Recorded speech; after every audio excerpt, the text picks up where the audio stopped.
ассалому алайкум тамошобинони азизи телевизиони вилояти Суғд. ба таваҷҷӯҳи шумо боз барномаи фирдавсӣ ва шоҳномаи ӯ пешкаш карда мешавад.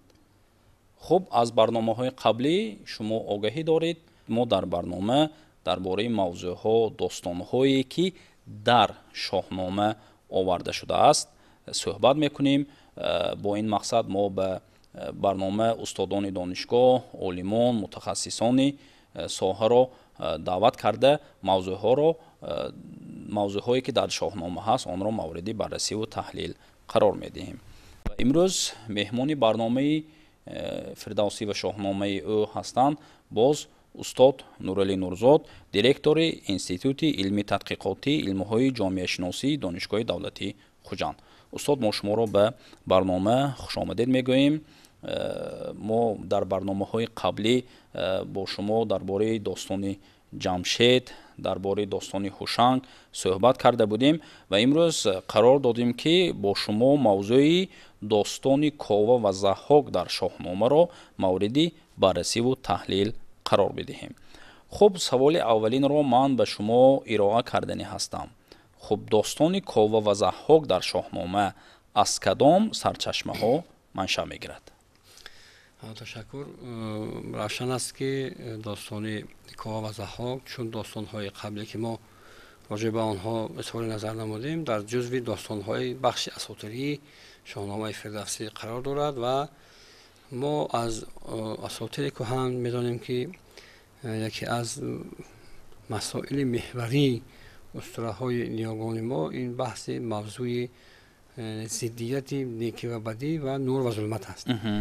ва ин ҳам яке аз ғояҳои аслии худи шоҳномаам ҳаст ва анамин зуҳури ҳамин падида, яъне бархурди некӣ ва бадӣ, бархурди масалан нур ва зулмат ки ҷавҳари ғоявии шоҳномаро ба вуҷуд овардааст, аз ҳамин достони Кова ва Заҳҳок шурӯъ мешавад ва мо бар ин асос метавонем бигӯем ки дар навбати аввал сарчашмаи аслии таълифи ин достон ҳам яъне устураи Заҳҳок аст.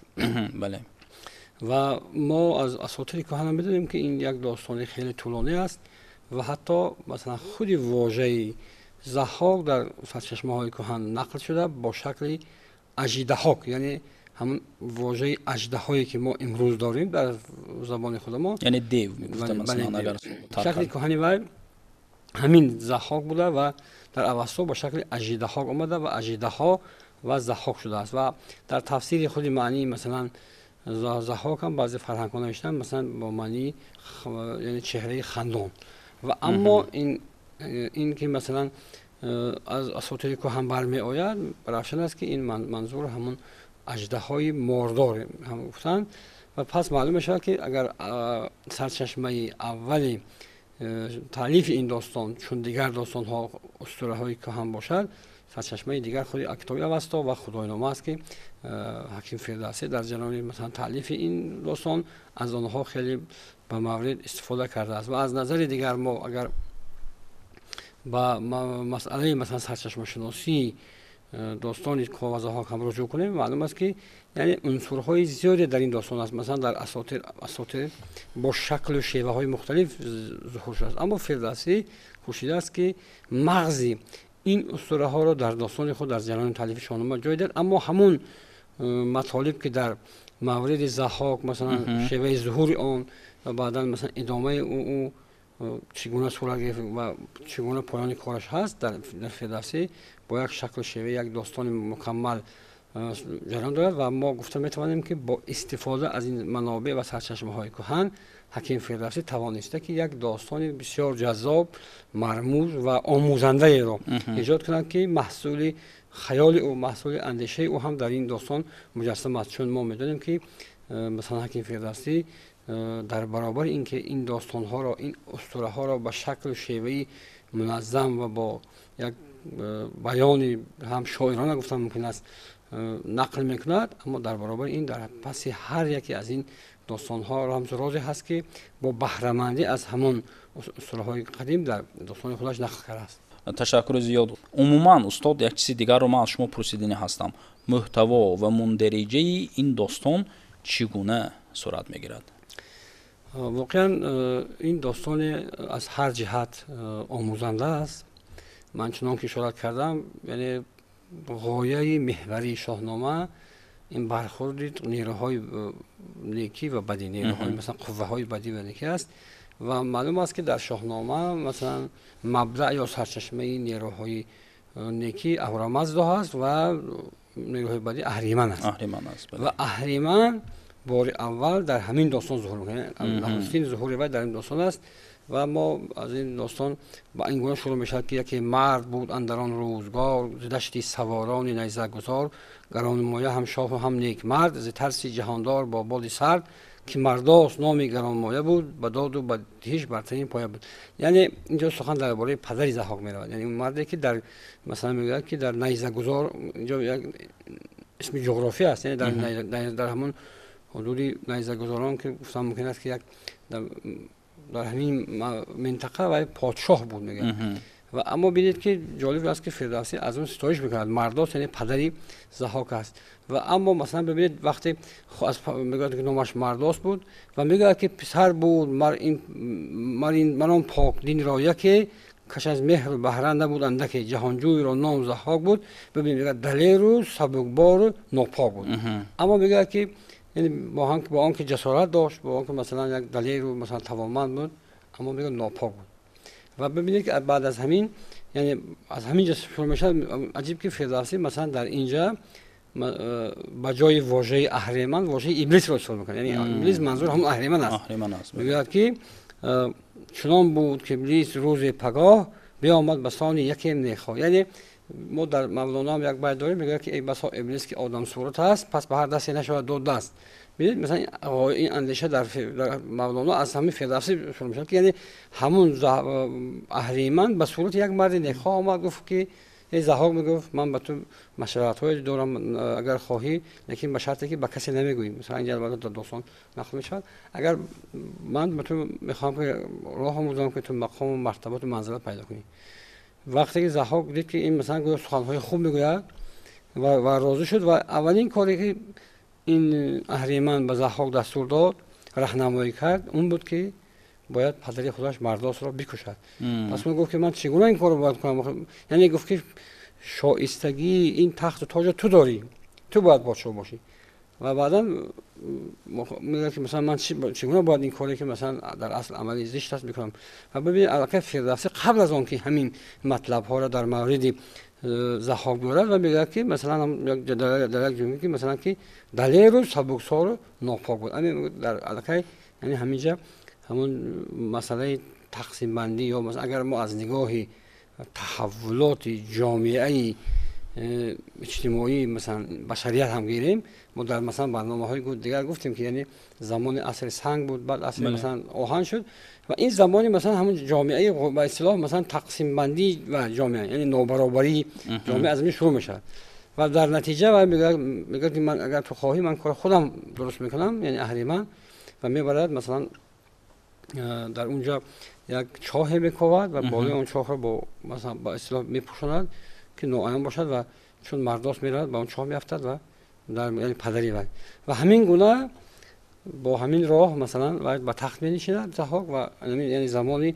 چون اینجا مثلا حکیم فردوسی هم میگه و اونهایی که در شرح تفسیر شاهنامه یا این داستان بعضی نقد و نظرها کردن میگن که ما در داستان جمشید گفتیم که جمشید مثلا بر اثر اینکه از خود رفت در آخری عمر در پایان عمر خودش را خدا اعلان کرد و همین چیز از جانب مردم بسیار ناخوش قبول شد و مردم که از جمشید رنجیده بودن به همین خاطر مثلا ناآگاهانه ضحاک قبول کردن، ضحاک همچون شاه قبول کردن و از وی استقبال کردن.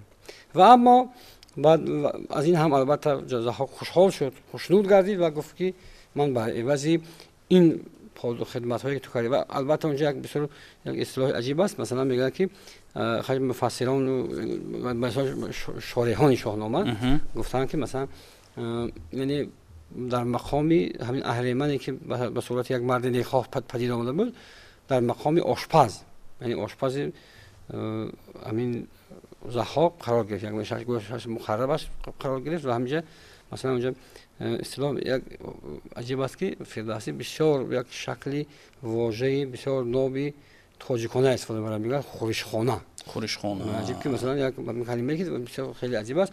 و همین لحظه و بعد میگه که من بر عوض پاداشی زحمت تو چیزی هم که مثلا همه به مرتبه رسید، میگه که من اجازه میگه از بازوغانت بوسه کنم. وقتی از بازوغانت بوسه میکنه دو مار پیدا میشه، پدید میشه. برای همین مثلا نام ضحاک هم میگن ضحاک ماران. و در بعد میگه که من چیکار کنم که این آرامش پیدا کنم؟ میگه که حتما باید مغز سری انسان ها بزنید. اگر مثلا و اون هر روز با دستور وی مثلا 2 نفر کشته بشن و مغز سری اونها رو با مثلا در همه خوراکی که باید برای ضحاک آماده میکنن برای ماران میدادن. در بعضی سرچشمه ها هر روز 2 نفر مغز سری جوان رو ذکر کرده. انسان بالغ، یعنی مقصد جوان ها رو از بین بردن شاید بود همین از همین عمل. این چیز البته این اندیشه هست. این اول وقتی که شروع می شود که مثلا مغز سری انسان ها، یعنی دوای انامین آرامش ماران مغز سری جوان بود. اما بعد میگه که نه اینکه مثلا سالمند و اینجا مثلا اشارت هم میکنه که اول یعنی انسان میگه و بعد از اون که اینها تنها باید مغز سری جوان بخورن. اینجا مثلا حتی همین با جوان، حتی جوان و عجیبش که و هم رودمال، یعنی پهلوان ها. بله. و همینجا در همین میان ما میدونیم که از دوستان که مثلا 17 پسر کاوه آهنگر که به اصطلاح در فرهنگ کهن ما یعنی بنیانگذار هنر آهنگری هست و پیر آهنگران هم دانسته می شود. چی می شود؟ یعنی با قتل می رسند، کشته می شوند و آخرین یکی از این پسر که وقتی آخرین 18 هم باید می بردن، این بعد دادخواهی می بود، از سپاه بعد می بود و بعد اون جمع می شوند میگن که باید پیش راه اینک بگیریم کاری بکنیم که گرفته شود. و همین گونه خودی کاوه همون مثلا ابزاری آهنگری که داشت، لباسی که داشت، در نوعی مثلا درفشی خود میگیرد. و اینجا البته یکی از نکته های بسیار مهم و ظریفی همین دوستان اینجا هست که مثلا یعنی در فرهنگ پرچمداری ملی ما، یعنی با بنیادی مثلا پرچم بنیاد نهاده شده است که البته این هم دوستان مربوط است. و خلاصه همین گونه مثلا وقتی که به دادخواهی می رود و همین لحظه که مردم هم که از این به داد آمده بودن و حتی در مثلا داستانی در اسطوره همین ضحاک یک نکته دیگر تاکید می شود که در اونجا مثلا اهریمن به خودش 2 نفر چی میگیرد، یعنی یاور میگیرد که اونها در مثلا اسطوره ها نامشون ارمائیل و کرمائیل هستند که البته در جزو این داستان در داستان فردوسی نقل نشدن و نه که اما 2 نفر یاور هستند. یعنی اونها در همین لحظه حتی مثلا با جای که آدم های مثلا میگیرن، یعنی مغز سری مثلا گوسفند و دیگر حیوان های همراه میکنن، یعنی اونها مثلا یعنی برای نجات انسان ها. و حتی همین چیز بسیار عجیب است که میگن که وقتی شمار انسان هایی که اونها نجات یافتن به صد رسید جشن صدا کردن. و در یعنی همین اسطوره هم هست، میگن که یعنی یکی از اساطیر بنیادی صدا به همین نسبت میتونه. البته این مثلا ضیافریدون از جمع یادگار است گفتنی بعضی از شعرهای ما به همین خاطر است. و همین گونه وقتی که مردم مشهور میبینن و همه از مقام و از مثلا غایه کاوه استقبال میکنن و پیش کاوه و همه مردم وقتی میرن اون ضحاک رو دستگیر میکنند و با پس کوی دوام میبرد، آویزان میکنند. و اصلا عجیب است که مثلا میگه چندین مدت آویزان بود و از او خون میریخت. و ببینید که یعنی نقطه مثلا نهایی عجیب است که فردوسی با اون بیت با 2 بیت مشهور خود این داستان جنب بست میکنه که بیا تا جهان را با بعد نسپریم و کوشش همه دست نیکی بریم، نباشد همه نیکی بعد پایدار، همان به که نیکی بعد یادگار. و هم عجیب است که اینجا مثلا بعدا همین گونه فریدون بر تخت بر جای ضحاک می نشیند. و اینجا مثلا البته تفصیلات زیادی از در مورد این داستان که مثلا ما میدونیم که در مورد داستان زادن فریدون که البته این بحثی البته است و مثلا در تربیت فرانک میومد و اون تربیت میکرد. حتی مثلا میگن که گویا ضحاک به خواب دید که کسی که مثلا به جای تو میشد قبلا به خواب دید و دنیا اومده است چقدر مثلا و پیگیری میکرد یا مثلا با سراغی و میرود که مثلا نیست کنند، لیکن متاسفانه به این موفق نمیشه. و البته این هم یک جزئی از این داستان است که بعدا نقل میشه. و اما خلاصه نهایی همین داستانی مثلا کاوه ضحاک است که کاوه واقعا هرچند که 18 پسر خود را از دست می‌دهد اما از بالای نیروی مثلا اهریمنی پیروز میشه. یعنی اون اهریمن که هدف داشت، البته هدفش این بود که باید جهان را در تحت تصرف نیروهای اهریمنی که نمادی و همون ضحاک از نگاه دارد یعنی موفق نمیشد و همین گونه همین پیروزی کاوه و بر تخت نشستن ضحاک مثلا بر مهر و در فرهنگ گذشته ما اشاره کردم که یعنی با مطابق آمدن روز و نام ماه مثلا جشن برپا میشد، چون همون روز مهر در ماه بود جشن برگزار کردن و اینو نامش گذاشتن مهرگان. به همین خاطر جشن مهرگان در فرهنگ ما با نام فریدون پیوند میگن، یعنی روزی به تخت نشستن فریدون که روز پیروزی نیکی بر بدی بود. تشکر زیاد استاد. در حقیقت خود شاهنامه اثر تاپو برای ما تلقین میکند که یک روزی میرسد که روشنایی بر ظلمات غلبه میکند و انا همین غلبه نیکی بر بدی یا اینکه روشنایی بر ظلمات در داستان کاوه و ضحاک از گفته های شما باز به یک صورت خیلی زیبا نشان داده شده است. خب در اینجا باز یک سوالی دیگر من برای شما پیشنهاد کردنی هستم. اسرار و رمز و رازهای داستان کاوه و ضحاک چیست؟ تشکر. واقعا خودی حکیم فردوسی در جای از شاهنامه میگوید که از آن گرده که برخورد با خرد دیگر از راه رمز معنی برد. معلوم است که در شاهنامه البته ما در دیگر داستان هم دیدیم که رمز و راز مخصوصی دارند و اولین رمزی که در اینجا نهفته است و با تمامی مثلا دوران زندگی انسانیت میتوان از اون مثلا استفاده کرد، این همون داستانی مثلا مغز سری انسان رو دادنی، یعنی خوراک ماران ضحاک شده این مغز سری انسان است. و ببینید که اینجا مثلا شما هم تاکید کردید اینجا مثلا مخصوص تاکید میکنید باید مغز سری جوان باشد و پهلوان باشد. یعنی رمز این همون است که در هر جامعه که خرد جوانان اندیشه جوانان خراب میشود اون جامعه خراب میشه. و مثلا پیام فردوسی هم با مردم این است که وقتی اولین بار در این داستان نیروی بده مثلا ظهور میکرد در صورت مثلا اهریمن و میگه که برای همین بهترین است که نیکی با یادگار ماند، یعنی باید دنیا رو به بد نسپرد. یعنی من نتیجه به بد سپردن این دنیا چی شد که یک در یک مدت خدا چقدر انسان ها از بین رفتن. یعنی همین جنگ است. یعنی جنگ برای با جنگ کی میرود؟ بیش از همه نیروی جوان میرود، پهلوان ها میرود. و ببینید فردوسی ضمن که خودش در زمان خودش مثلا در زمان سقوط دولت سامانیان بود دیگر مثلا جنگ ها برخورد هایی که بود و خلاصه میکند که مجموعی مثلا ضعف جامعه بر مثلا کاستگی خرد یا عدم خرد جوانان است. برای خاطر تلقین میکنم که باید ما در فکر کنیم نیکی و در اندیشه نیک باشیم.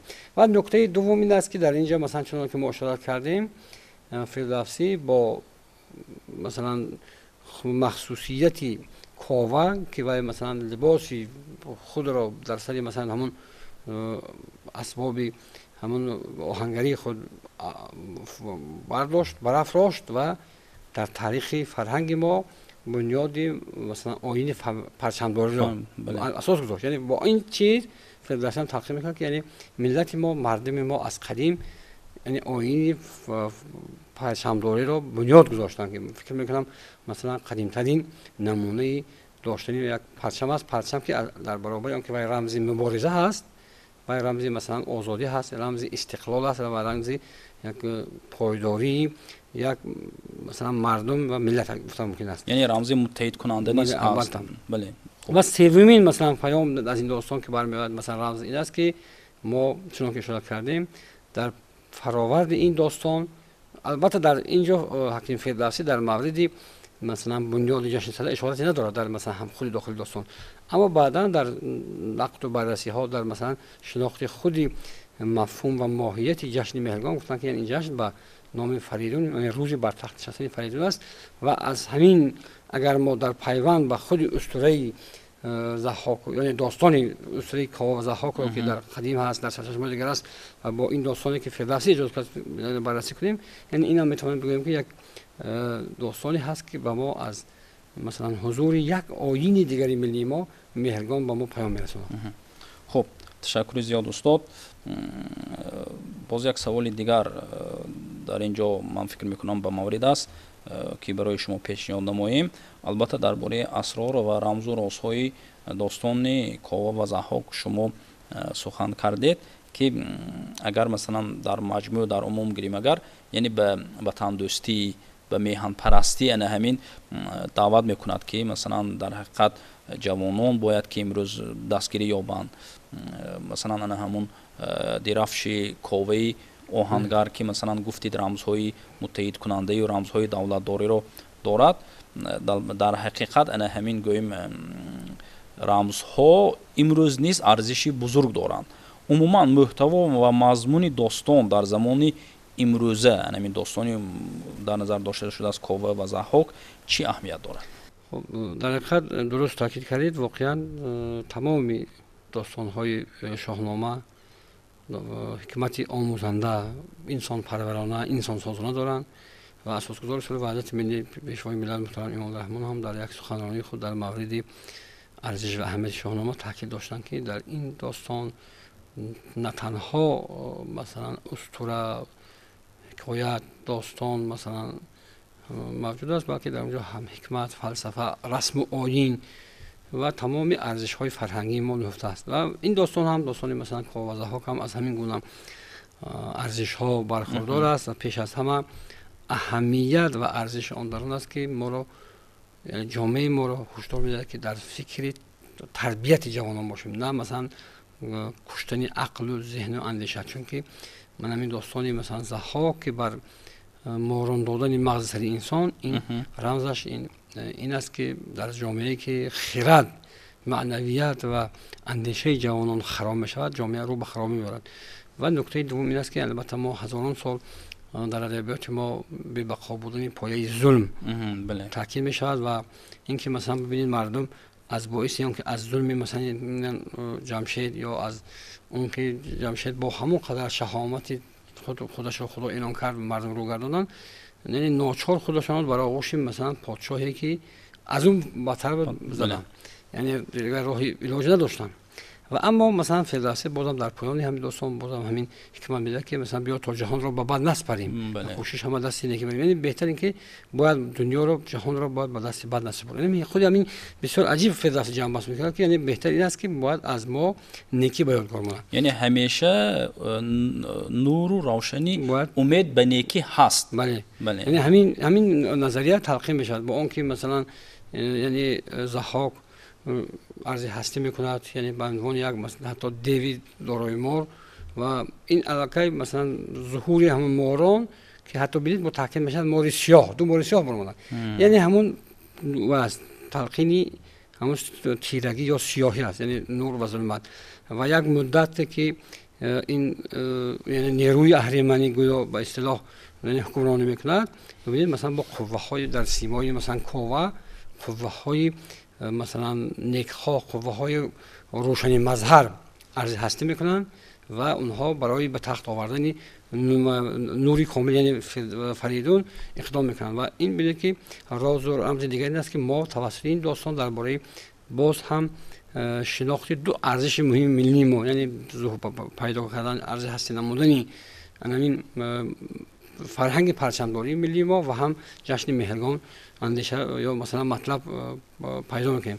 از نظر دیگر واقعا ما امروز که جامعه جهانی با مثلا برخوردهای شدیدی جهانی شوی رو مثلا اثر میگذارد، این جنگ ها مثلا مخصوصا افراطگرایی یعنی مثلا اکستریمیسم و تروریسم که در جامعه جهان فرا رسیده است، به نظر من همین مثلا ضحاک یک سمبولی همین افراطگرایی است.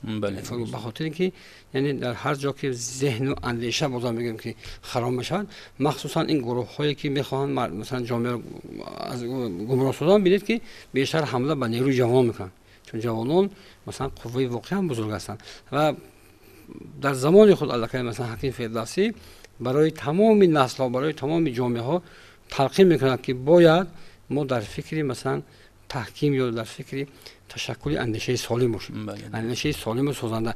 ببینید چرا مثلا ضحاک بر این بدبختی هستند که مثلا از آغاز در سرنوشت وی همچون یک نیروی بدی معرفی میشد، یعنی میگه که مثلا در برابر دلیرو و مثلا بزرگی اما ناپاک بود و در مقایسه با پدرش. اما یک حکمتی بسیار عجیبی هست در اینجا که مثلا ببینید پدرش یک مرد پاکدین بود، میگه فیلسوف مرد است، اما خودش آدمی مثلا اصلش مثلا جای دیگر مثلا فردوسی میگه که ناپاک زاده مدارت امید که زنگی بشوسن دیگر سفید، اما اینجا دیگر مسئله تعقیب میشه. در اصل مثلا ضحاک هم گویا یک شخصیتی بود که یعنی پرورده هم پدر بود، اما اینجا مسئله گمراه شدی است و گمراه شد. یعنی به صورت خودی و ضحاک به صورت یک مرد نیکنام اومد گفت که مثلا باید تو پاشو ببینید، حتی باید تلقین کرد که تو پدرت کش. یعنی همین چیزا، همین غویه ها امروز ببینید با هر شکل و شیوه، مثلا بعضی گروه های، بعضی مثلا مذهب هایی که در اونها مثلا به حد افراط هستن که میتونن اونها خواستاری مثلا دشمن کردن پدر و پسر هستن و این داستان یک سمبل و یک رمزی هست که باید همین حکمت های همشون بشه که باید ما یعنی هر سخنی که از هر کس شنیده میشد باید انسان تأمل کند، اندیشه کند. خب مثلا میگن که اول اندیشه بعد گفتار، یا مثلا عقل ها رو دیگر همین حکمت ها در همین زمینه پیدا شدن که باید هر سخنی که شنیده میشود یا مثلا هر نفری که دست ارادت و دوستی میدهد در نوبت هر باید سنجیده شود که دقیق کنند.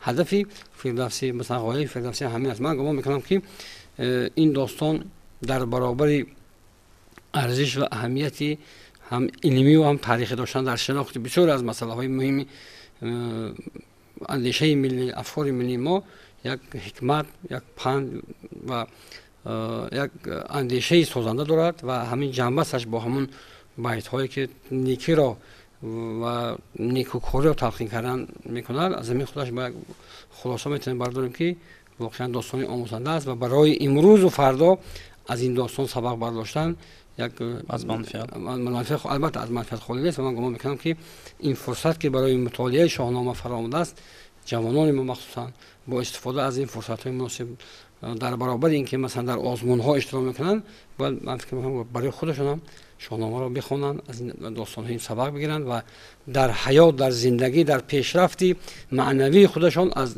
حکمت، از اندرس های حکیم فردوسی بهره مند شوند. خب تشکر زیاد استاد. در حقیقت شما درست قید کردید که یعنی گمراه شد گفته ضحاک رو، یعنی وای از اول انسانی بد نبود و گمراه شد یا اینکه گذاشت که او را گمراه کنند. امروز بسیار انا همین جوان ها متاسفانه بسیار اکثر حالت جوان ها گمراه میشوند، آنها نیز در اصل انسانی بد نیستند، لیکن با یک رفیقی بد شاید هم دوستی میکنند، یک نفری رو پیدا میکنند که آنها رو به راهی بد گیران میبرد یا اینکه راهی بد رو نشان میدهد و بنابر اون که یعنی علم و دانش کافی ندارند. متاسفانه درست فقط فردوسی هم خودش قید میکنه، همیشه میگوید که فراوان سخن گفت زیبا و ناز، جهان را ز دانش تهی بود مغز.